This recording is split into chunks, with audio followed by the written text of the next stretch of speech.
कक्षा 4 का ब्रेक खत्म हुआ और हिंदी की टीचर मिश्रा मैम अपनी गंभीर मुद्रा में क्लास में आई।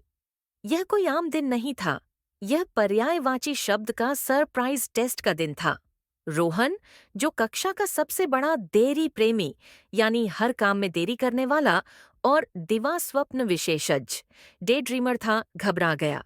उसने कल रात सिर्फ आम का पर्यायवाची फल तक याद किया था और बाकी दुनिया के सारे पर्यायवाची उसके दिमाग से उड्डी हट चुके थे। पर रोहन हार मानने वालों में से नहीं था। उसके पास एक सीक्रेट प्लान था। उसने अपनी कलाई पर एक छोटी सी चमकीली कंपास घड़ी बांध रखी थी।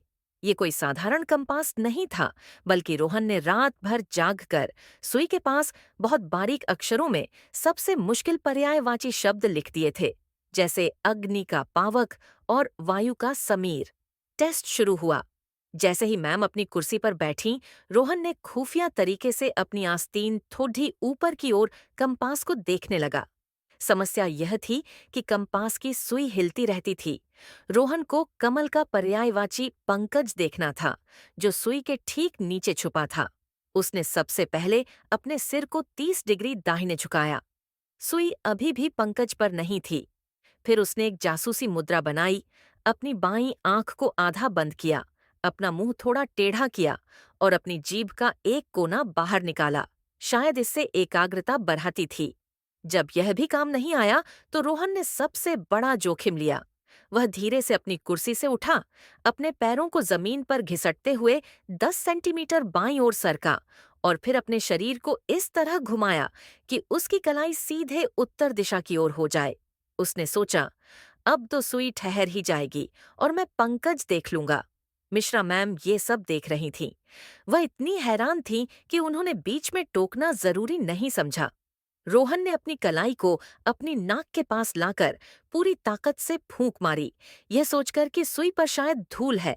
जैसे ही उसने फूंक मारी, सुई जोर से हिल गई और इसी पल रोहन ने पंकज की जगह गलती से समीर देख लिया। उसने तुरंत उत्तर लिख दिया, कमल का पर्यायवाची है समीर। मिश्रा मैम उठकर रोहन की डेस्क के पास आईं। वह न तो हंस रही थीं, न गुस्सा थीं, वह बस भ्रमित थीं। मैम ने कहा, रोहन, तुम क्या कर रहे हो? रोहन सकपका गया। उसने डरते डरते कहा, मैम, मैं बस दिशा चेक कर रहा था। मैम ने रोहन की शीट देखी और हंसते हंसते जमीन पर बैठ गईं। उन्होंने आंखों में पानी लाते हुए कहा, बेटा, जरा मुझे बताओ, कमल का हवा समीर से क्या लेना देना है और कंपास में तुम्हें पर्यायवाची कहाँ से मिले? रोहन ने जब माथे पर पसीना पोंछा तो उसके हाथ की स्याही कंपास पर लग गई। अब पंकज, पावक और समीर सब एक बद्धा काला अस्पष्ट धब्बा बन चुके थे।